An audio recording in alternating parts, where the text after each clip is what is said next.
J'ai lu la dernière fois qu'il y a plus de 1000 personnes qui deviennent millionnaires chaque jour aux États-Unis. C'est vraiment incroyable. Et ça, j'espère en faire partie l'année prochaine. Ok, donc pour m'aider à réaliser ce rêve-là, abonnez-vous à ma chaîne, regardez mes vidéos. Ok.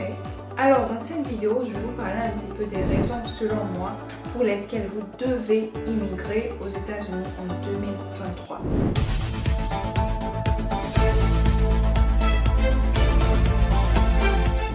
Bonjour à toutes et à tous, alors moi c'est Bibiche l'Ivoirienne pour ceux qui me découvrent pour la première fois. J'ai immigré aux États-Unis en 2015 et là je fais des études en médecine. Également sur cette chaîne YouTube, je vous parle un petit peu de l'immigration et des études aux États-Unis. Donc si ça vous intéresse, abonnez-vous à ma chaîne pour ne rater aucune de mes vidéos. Alors aujourd'hui, j'ai décidé de vous parler un petit peu de 4 raisons pour lesquelles vous devez immigrer aux États-Unis en 2023. On va commencer avec la première raison, sans plus tarder. Alors, il s'agit bien évidemment des opportunités. Donc, de meilleures opportunités, que ce soit en termes de business ou en termes de boulot. Donc, je vais commencer avec le secteur du business. J'ai lu dans un article très connu qu'il y a plus de 783 000 propriétaires d'entreprises aux États-Unis. Et ça, c'était en 2022. Okay. Et parmi ces propriétaires, il y a 48,6% qui sont des femmes et 51,4% qui sont des hommes. Et donc là, je pense que vous savez, ça vous dit absolument tout. Ça vous dit qu'il y a beaucoup d'opportunités de business. Donc pour ceux-là qui veulent se lancer dans le secteur de la nourriture, dans le secteur de la beauté, dans le secteur de la cosmétique, en tout cas dans n'importe quel secteur, sachez que vous pouvez faire du business aux États-Unis. Les Américains consomment beaucoup. C'est une société consommatrice. Donc, vous savez que quand vous allez lancer votre business, vous n'allez pas chômer. Ok?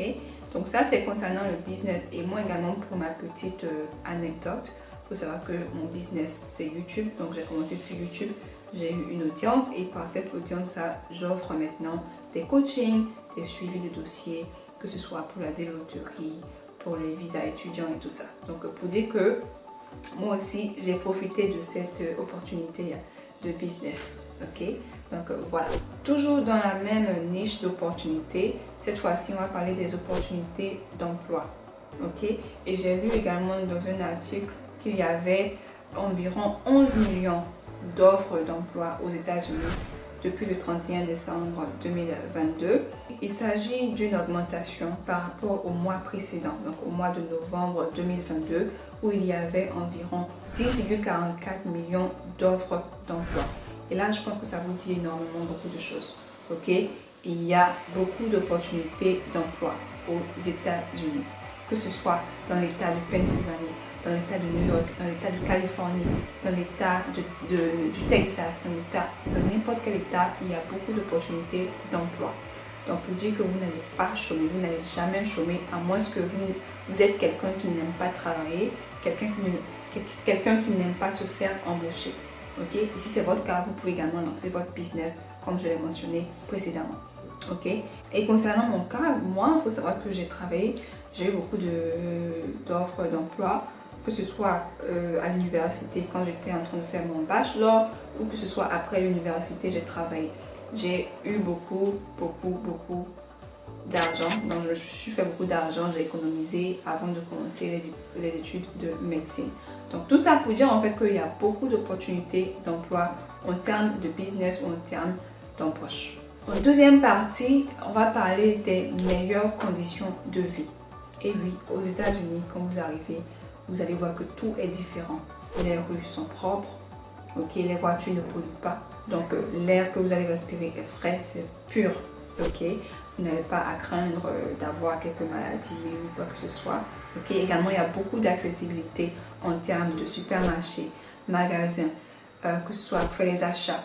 En tout cas, il y a beaucoup d'accessibilité. Par exemple, pour les supermarchés, il y en a de toutes les poches. Que ce soit des supermarchés qui sont très chers, des supermarchés de moyenne classe ou des supermarchés pour les classes moins développées, quoi. Ok, donc il faut savoir qu'il y a un supermarché là où tout coûte $1.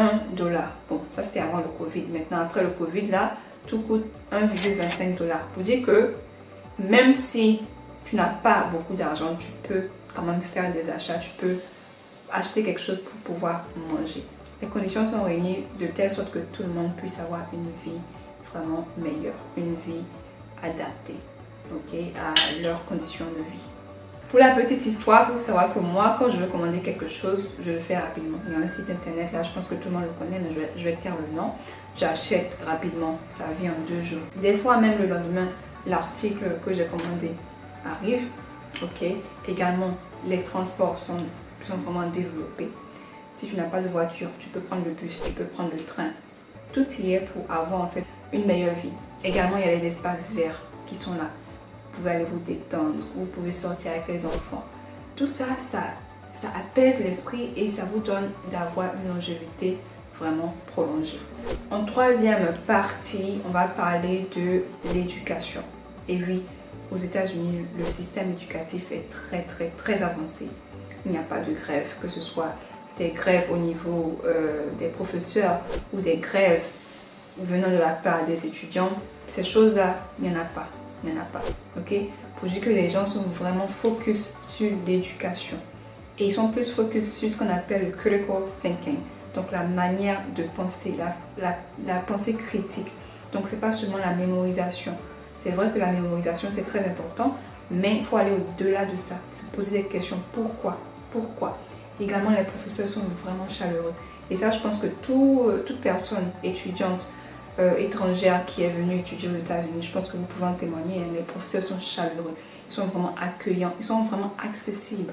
Quand vous avez des questions, vous pouvez aller dans leur bureau, vous pouvez leur envoyer des emails, ils sont toujours là, toujours prêts à vous aider. Et ça facilite l'apprentissage, ça facilite l'éducation, ça donne envie de bosser, ça donne envie de pouvoir avoir une éducation vraiment élevée, avoir un master, un PhD. En tout cas, ce secteur-là, il n'y a pas, comme on dit, il n'y a pas photo. Comme on le dit en Côte d'Ivoire, il n'y a pas photo. Vraiment développé, la technologie y est.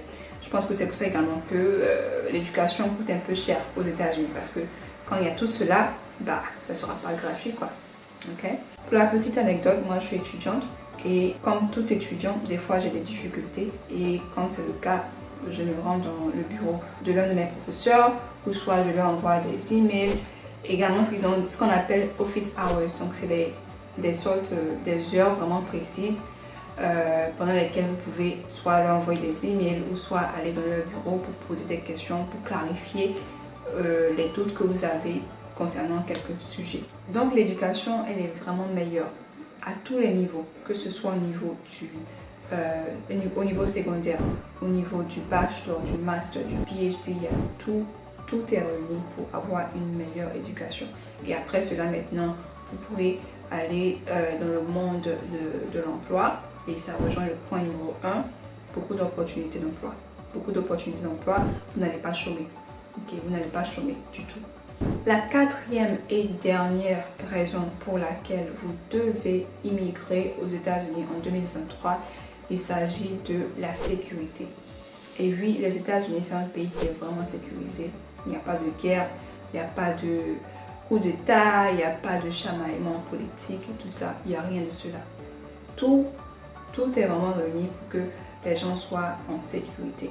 De façon globale, les États-Unis, c'est un pays qui est vraiment safe, on va le dire, vraiment sécurisé. Ok, maintenant tout va dépendre de l'État ou de la ville dans laquelle vous habitez. Pour quelqu'un qui habite dans une ville qui est vraiment surchargée, comme une ville comme New York City ou Philadelphie, c'est vrai qu'il y aura beaucoup plus d'embrouilles, beaucoup plus de crimes comparé aux petites villes où il y a quasiment personne là-bas. Donc je pense que c'est partout, c'est pareil dans tous les pays, n'est-ce pas? De façon générale, les États-Unis sont un pays qui est vraiment sécurisé. Alors pour la petite anecdote, je pense qu'en 2017, hein, j'ai appelé la police. Alors ce qui s'est passé, c'est que j'étais en train de préparer, ok, et j'entendais du bruit. Je me dis, qu'est-ce qu'il y a? Et je suis allée regarder dans le petit truc là, sur la porte. Je voyais quelqu'un qui était en train de tourner quelque chose comme s'il voulait rentrer dans la maison de quelqu'un. Alors que la maison où la personne était en train de rentrer, c'est la maison de mon voisin. Donc moi, je n'ai même pas regardé de près pour savoir si c'est mon voisin ou pas. je me suis dit que c'est quelqu'un qui est en train d'essayer de rentrer pour pouvoir voler quelque chose. Donc immédiatement, j'ai appelé la police. Je me suis cachée dans ma chambre pour appeler la police, pour ne pas que la personne m'entende, quoi. Donc j'ai appelé la police et je lui ai dit qu'il y a quelqu'un qui est en train de rentrer qui essaie de rentrer dans l'appartement de mon voisin et tout ça, venez rapidement. Ils sont arrivés rapidement, en moins de 3 minutes, ils étaient là. Okay, je dis ça pour dire que c'est vraiment safe. Okay. Quand ils sont arrivés, ils ont tapé à ma porte, ils m'ont dit qu'est-ce qu'il y a et tout ça. Et turns out, ils m'ont dit que c'est le voisin même en question qui essayait de rentrer dans son appartement parce qu'il a oublié sa clé. Donc la clé de la porte, il a oublié ça à l'intérieur de l'appartement. Donc il s'est enfermé à l'extérieur. Donc il essayait de trouver une sorte de... Je sais pas, il y avait un truc dans sa main là. Il essayait d'ouvrir la porte pour pouvoir rentrer. Donc en gros, l'histoire c'est pour vous dire que les Américains sont réactifs. Que ce soit la police, que ce soit les ambulances. S'il y a quelqu'un qui est tombé ou quelqu'un qui a un malaise, vous appelez l'ambulance en moins de 5 minutes, ils sont là. Donc c'est pas comme dans d'autres pays où ça va prendre du temps. Quand les ambulanciers arrivent, ils sont nonchalants, c'est comme s'ils n'ont pas envie de travailler. Aux États-Unis, c'est le contraire. Quand ils arrivent, ils sont très actifs. Ça vous donne même l'envie de tomber malade, si on peut le dire ainsi. Ils sont très actifs.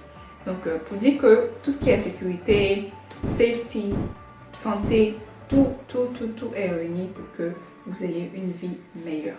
Donc voilà, maintenant que vous savez les différentes raisons pour lesquelles vous devez immigrer aux États-Unis en 2023, je vais afficher sur l'écran là 1 ou 2 vidéos que vous pourrez regarder pour savoir comment venir aux États-Unis, que ce soit par la développerie ou par d'autres moyens légaux pour pouvoir venir aux États-Unis. Donc je vous invite à regarder cette vidéo là. Voilà, c'est la fin de la vidéo. Merci d'avoir regardé. N'oubliez pas de liker, commenter si vous avez des questions et partager la vidéo. On se dit à la prochaine.